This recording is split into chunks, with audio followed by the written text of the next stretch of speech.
In the beginning, I was hopeless. It was told to me, everything that you stated in your program was stated to me. Like, we're done. I'm in love with you. I love you, but I'm not in love with you. It's too late. You're going to need a miracle. There's nothing else left for us. It's been 16 years. We've been married 12. Nothing's changed. Um, and I realized then even when we first spoke, I was a cycle. I was like a 5 year cycle. I was on rinse and repeat every 4 to 5 years. This would be our fourth or even fifth go around now, where it was okay.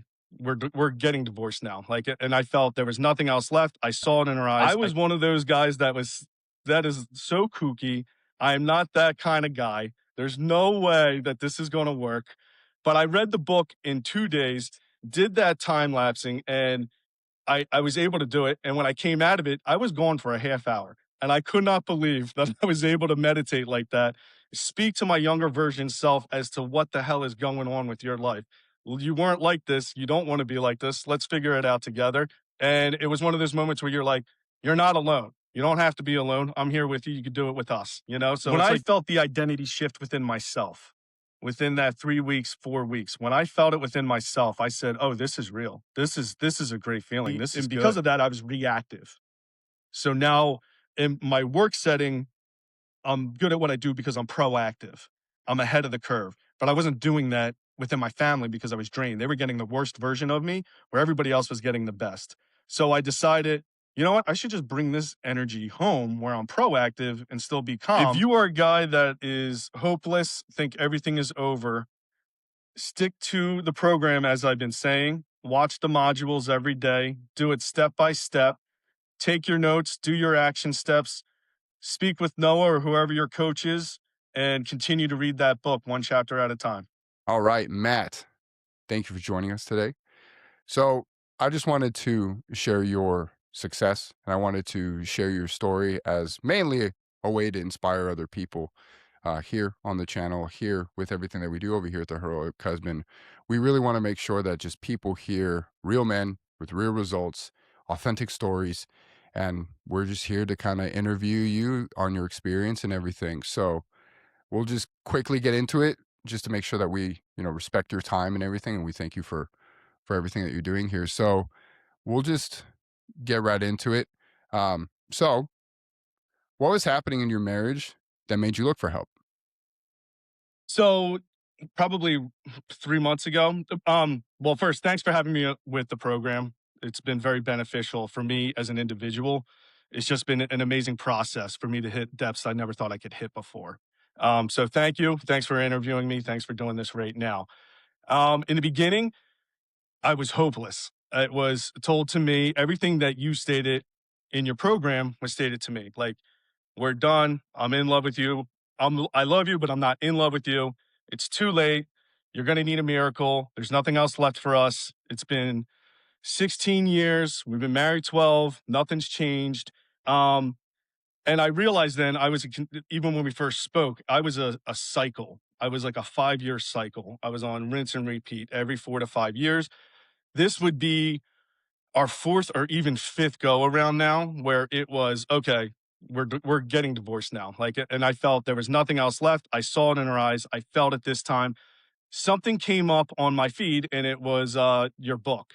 So I downloaded the book. I read the book, and it spoke to me on levels no other book has ever spoken to me before. There was this one section, if I could get into it real quick. Yeah, There was yeah, yeah. Go ahead. the time lapsing, where you can go into your subconscious and have a conversation with yourself in a safe spot. I was one of those guys that is so kooky. I am not that kind of guy. There's no way that this is going to work. But I read the book in 2 days, did that time lapsing, and I was able to do it. And when I came out of it, I was gone for a half hour. And I could not believe that I was able to meditate like that, speak to my younger version self as to what the hell is going on with your life. Well, you weren't like this. You don't want to be like this. Let's figure it out together.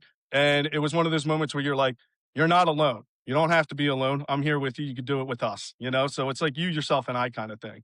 But that's what, that's where we were, is that we were on the road to divorce, and I knew it on the fifth go around. There was no way we were coming back. But thanks to your program, it helped a lot. Yeah. Yeah, man. And we'll get into specifics, but that's very interesting because like a lot of people like just real quick, a lot of people will be like, "Oh, that's just inner child work." No. Eh, Inner child work, they kind of give you like niceties and they kind of give you like, "Oh, okay, you got to this is what's going on." We call it parts work, right? Because there's fragmented parts within your mind, and every successful person knows this. Like like if you even go look at interviews about Mike Tyson and what was that guy Kasumoto, his trainer, and his hypnotist.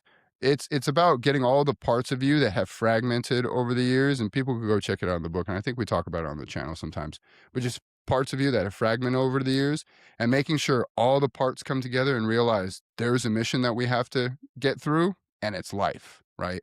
This is a lifestyle. This is what happens. There's good things, there's bad things in life, and you finally decided, you know what, I'm going to start investing into myself. And then that ripple effect is really going to affect everybody. So I love to hear that, man. See, and it real quick, and in the book, I was kind of being like, you kind of have to be there, like, and when I do parts work with people, but I try to make it as digestible as possible so you guys could do it on your own. So I'm really glad that helped you. Now, Real quick too, it wasn't yeah, just inner child. I was able to do this time and time and time again with each section of my life at an age where I would say, who do I need to speak to today?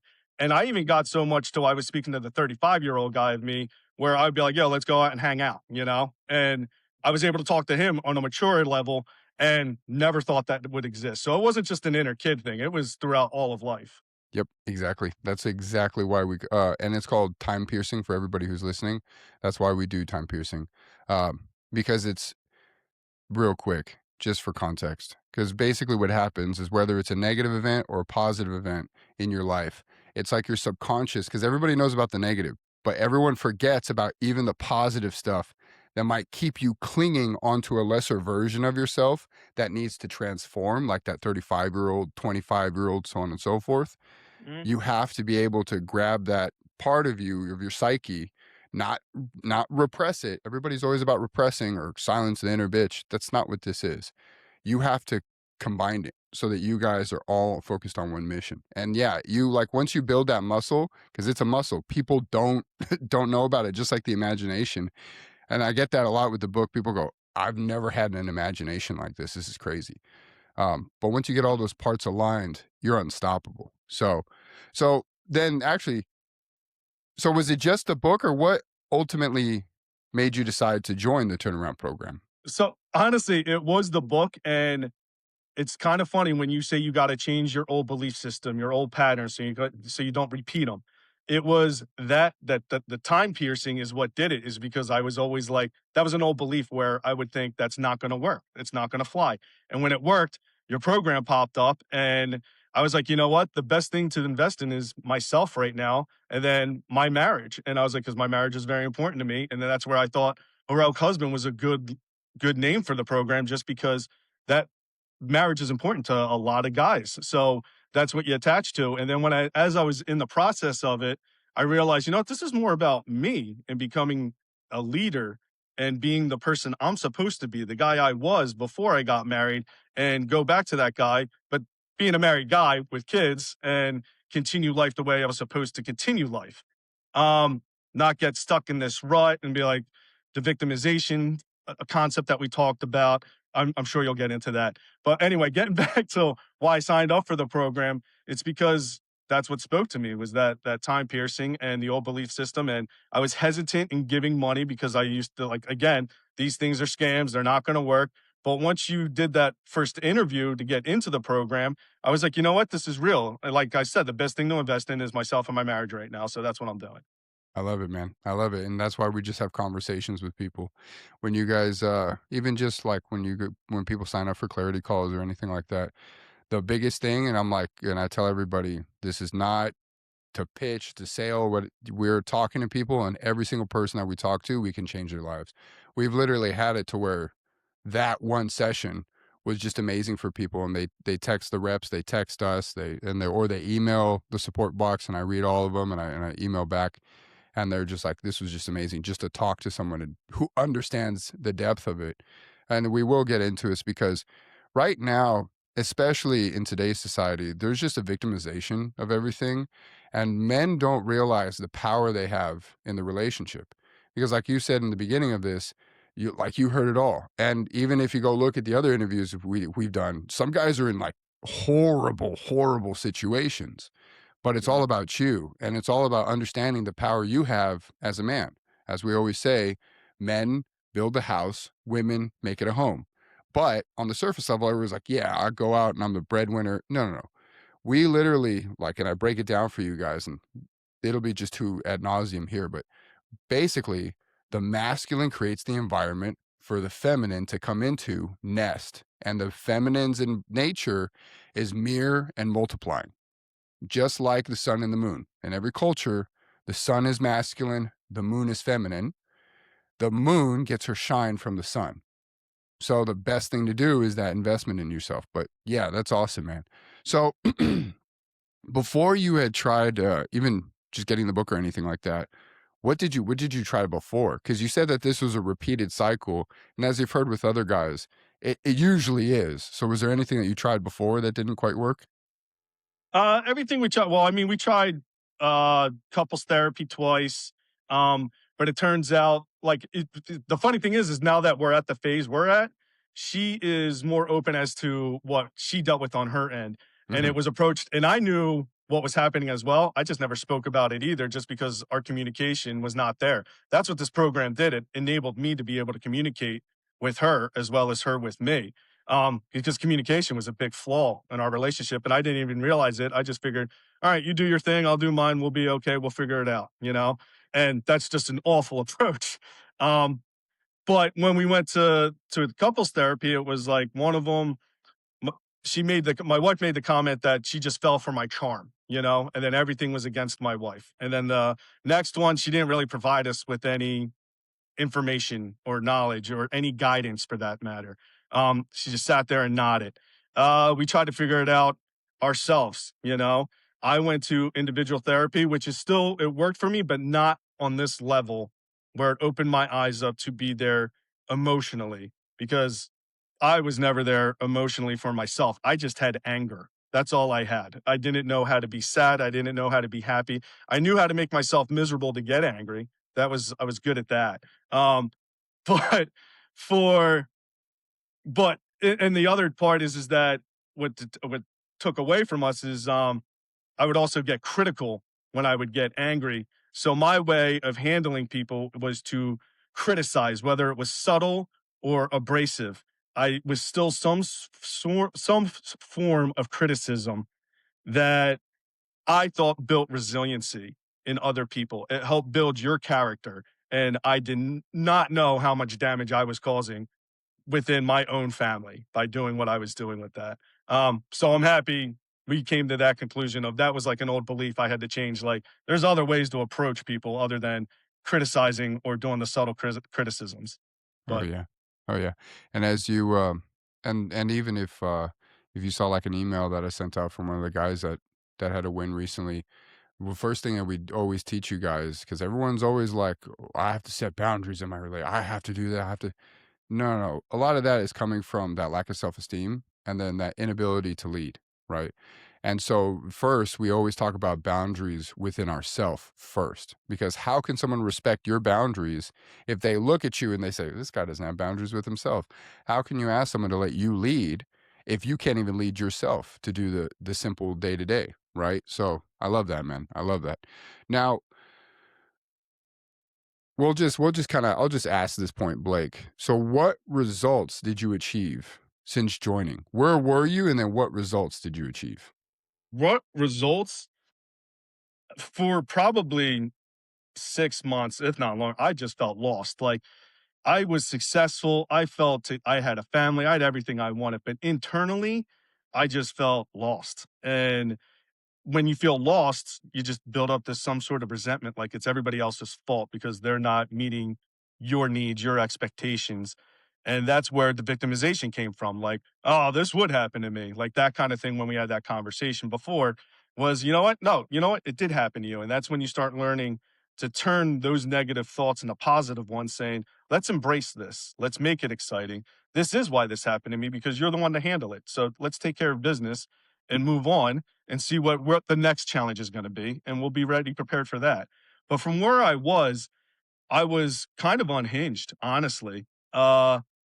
But this program helped me realize to remain calm, consistent, grounded, present. And this is something funny I never shared with you before because I had this epiphany too, is that my idea of being present was being physically there no matter what mood I was in, not realizing my down mood was bringing everybody else down. Um, because I would always have the effect of, oh, I'm not as bad as that guy, but I'm still bad. Like, so me coming to terms with being present was just not physically there. It was about quality, not quantity. And I bring good energy now, not that high active energy when I come in from work and then it's just bang, bang, bang, bang, bang. And now it's just you got to calm, you got to breathe. The breathing technique works great because it's short and sweet and it works for me. So thanks for that that little lesson too. Uh, and more effect of I used to be, and because of that, I was reactive. So now in my work setting, I'm good at what I do because I'm proactive. I'm ahead of the curve. But I wasn't doing that within my family because I was drained. They were getting the worst version of me where everybody else was getting the best. So I decided, you know what? I should just bring this energy home where I'm proactive and still be calm.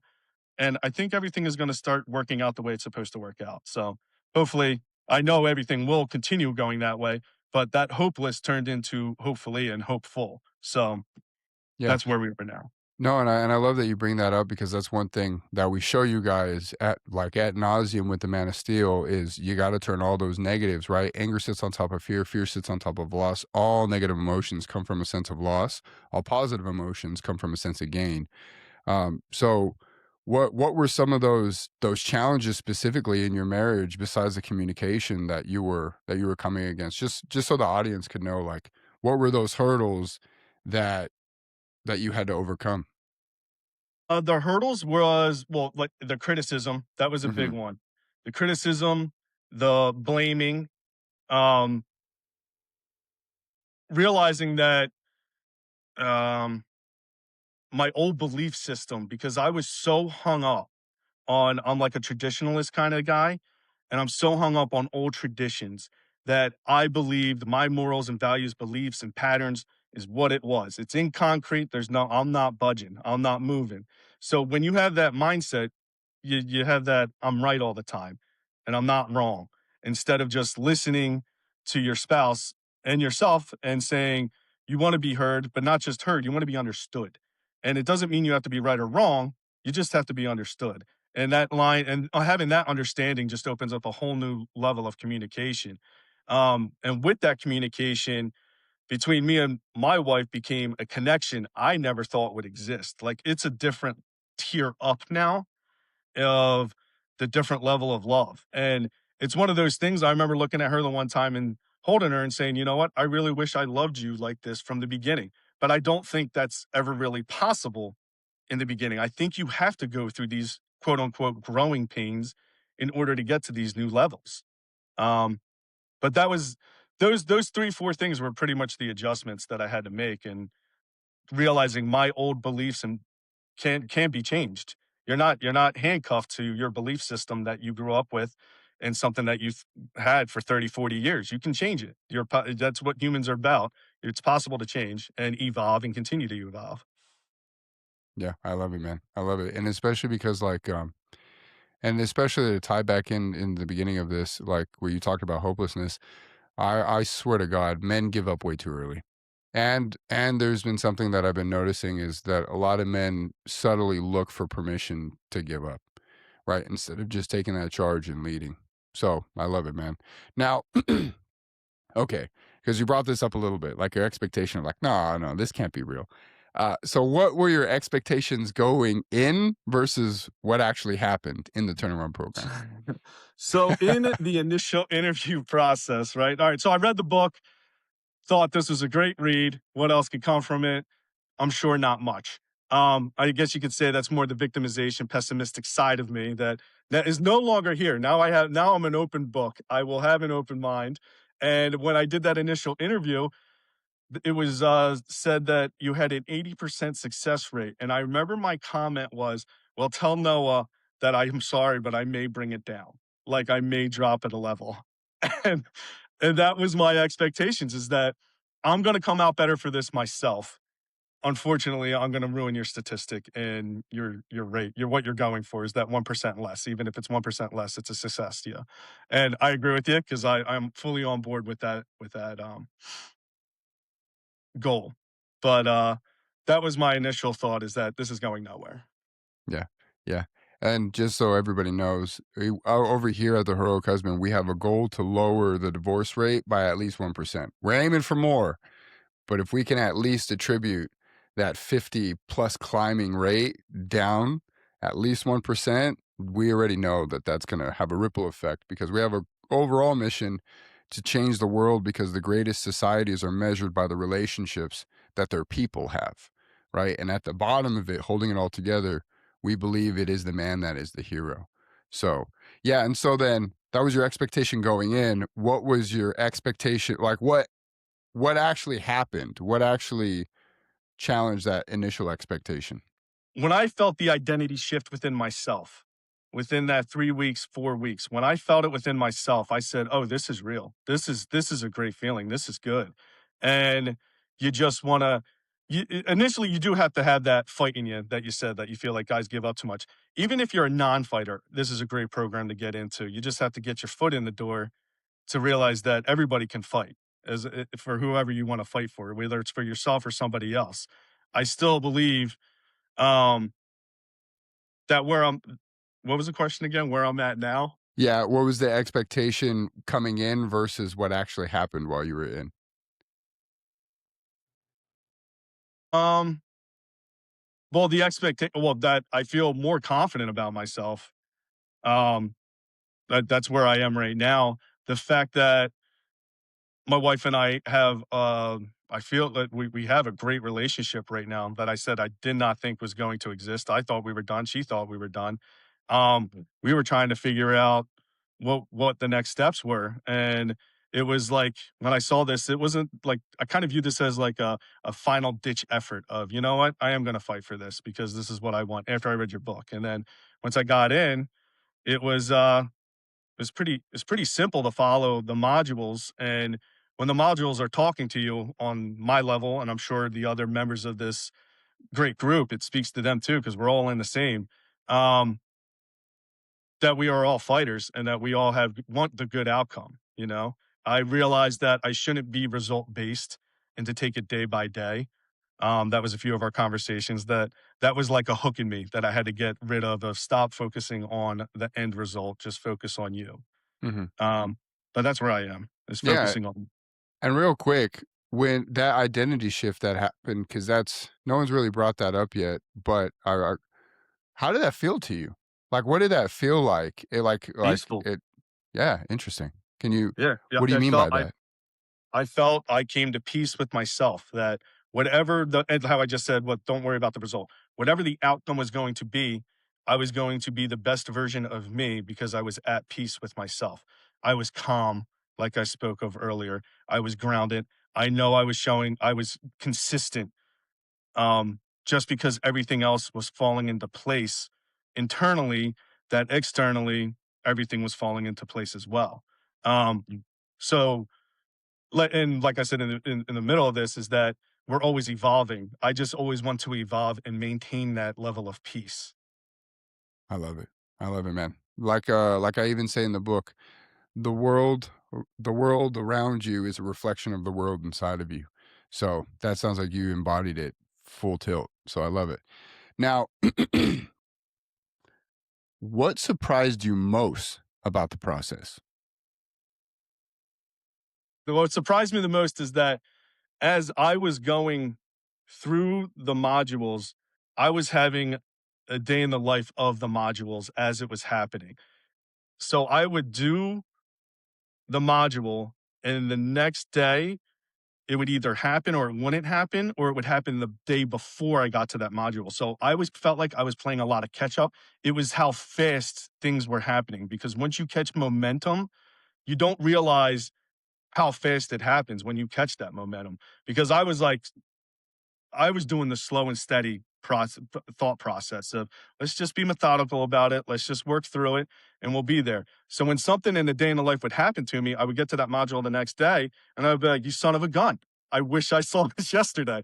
But the beautiful part is that you have the ability to replay that the very next day anyway, because it resurfaces because it's still there, that it just comes back up again. Um, and the best is when you talk about those hard conversations you never thought you would have with your spouse because you think it's taboo, because you don't understand that you marry someone you're supposed to have these hard conversations with. If you're not having hard conversations with them, it's gonna be a dead end road. And you don't realize it until you're at that dead end road. And then you're like, all right, let's take that dead end road sign out of there and start resurfacing a new road surface. Let's keep this road going. So it's just one of these things that you just it's that's what was surprising to me, is that it can keep going. So Yeah. Now, what was the biggest challenge that you faced during the program?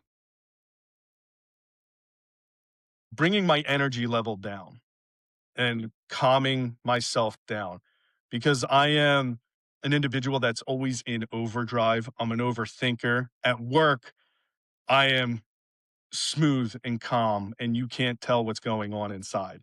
It's the same thing at home, but at home, I project it, I react it. I never, I was calm in public, but it's one of those things that you also say is that act in private as you would out in public. One of those Mhm. lines. And you realize you're like, okay, well, you're more open in your private life, as everybody knows, but have that sense of calmness about you when you're out in public. You don't want to be insane. So that was one of the challenges, is to rewire that part of myself. Yeah. Awesome. I love it. Now, what did you think about Noah's style of feedback and the action steps that he gives? Your action steps when I first see him, because I know you gave me some of the business because I didn't go in. I took like I guess a few weeks off or a week off. I wasn't in there, Mhm. but I had my computer right in front of me. I got like 15, 20 pages worth of this stuff. But when you first see it, you're like, oh my God, how am I going to do a job? Try to maintain my relationship, be there for my kids, coach them, lead them. How am I going to do family stuff when I have to do 20 different questions? But you fly through it. Once you get through it, and then you realize only 10 minutes passed and you just did the whole thing. And you're like, okay, it's not Yeah. that hard. Yeah. Noah's Noah's feedback. I love how brutally honest you are. The tough love you give. It is great, because on the Voxer, I never shared this one either with you, but I forget what I did, but I did something, and you were like, "Hey, brother," and then you looked at your notes and you're like, "No, listen, man, no, you're not doing that. Don't do that again. This is not what we're doing. This is what we're about to do. This is what the program's." And I kind of laughed, and I was like, "Oh man, this guy's already pissed off at me after 1 week." It's like Yeah. I may want to listen up on this one. So it was that tough Yeah. love where you're like, "Okay." No, you know what? I think it's because you weren't posting, and then I remember you followed up with a Voxer, and you're like, "No, I swear to God, I have them." And I was like, "Well, I wanna trust you guys, but I gotta see it. I gotta pull your data up. I gotta be like, 'Alright, cool.' I gotta make sure me, the other coaches, like, we can see your stuff, so when we give you feedback, right, we're accurate here. That's the point, right?" And especially when you guys have and I have goosebumps too, especially when we have work, we have kids, we have all that type of stuff that goes on. Like when my newborn was first born, he was in the hospital for a week with jaundice, right? We didn't think, because it wasn't looking too good. We thought that was going to be a pretty tough time.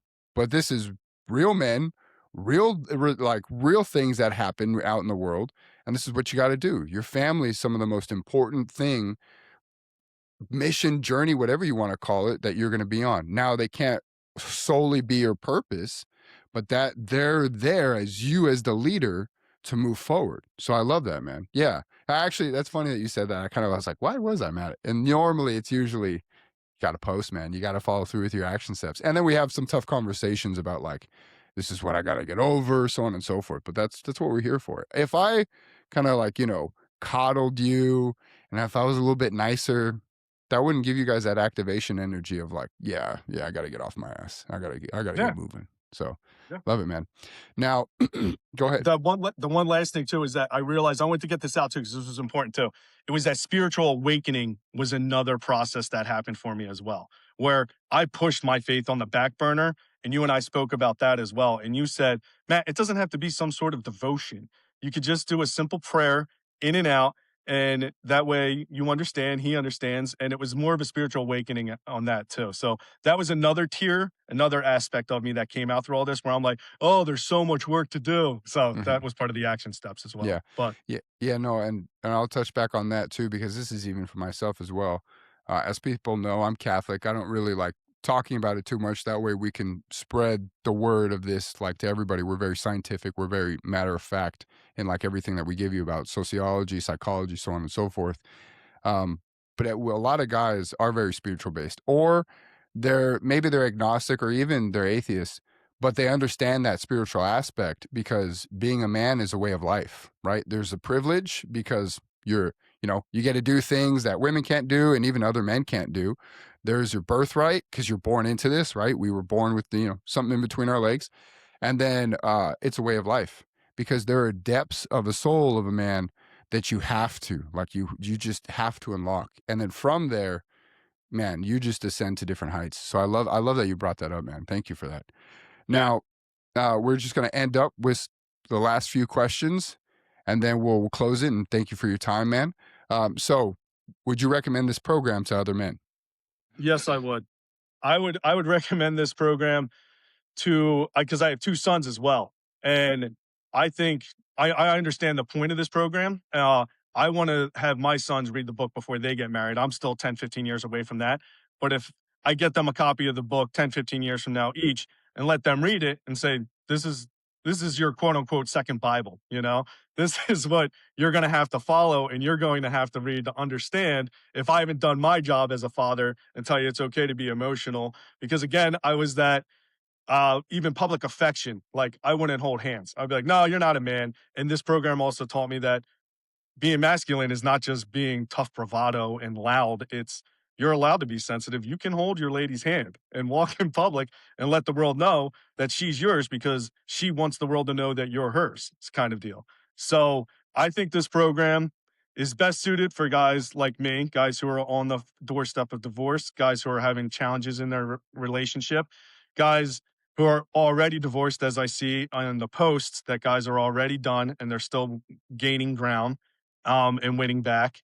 And even before, as you get married, even in the beginning phases of marriage, I think this book is just for all married men across the board. Yeah, love it, man. Now, if you had to sum it up, why would you tell them to join? I would tell them to join to not alone enhance the levels of marriage that are supposed to be hit, but as an individual. Um, it'll help you immensely in your personal life, your business life, whatever kind of life you pursue. This is a program for you because it'll help build your character to the person you're supposed to be and the best version of yourself. I love it. I love it. Now, last question. What are your final thoughts on Noah or the program? Noah, I don't even know if you saw a few of my posts, but in the last one, I think it was like last week, I said in Noah we trust, and one of the new guys who Oh, jumped in. I love it. And I was like, I hope hopefully we get a good laugh at this, but we all mean it too. Like I don't need to talk to every member, but everybody means it. Just what you've built here and what this is growing into is going to be amazing because of already what's going on. Um, so you're the best. I'm happy. I would never like even doing this interview 3 months ago. I'm not the type of guy that opens up like this. I know my face is blurred. I appreciate that, but I'm not the guy that opens up to this. And I've only known you 3 months. We never met in person, so there's something about you that's trustworthy enough and integrity that people are saying, you know what, he's the man. This is a good program. Let's do it. Love it, man. Love it. All right, man. So, is there any final word that you want to tell a guy who might be hopeless, might be where you're at? Is there any final message you want to give them? Floor is all yours. If you are a guy that is hopeless, think everything is over, Stick to the program as I've been saying. Watch the modules every day. Do it step by step. Take your notes, do your action steps, speak with Noah or whoever your coach is, and continue to read that book one chapter at a time. Love it, man. All right, cool. All right, Matt. Thank you. I appreciate you. And then I we'll just appreciate you, Noah.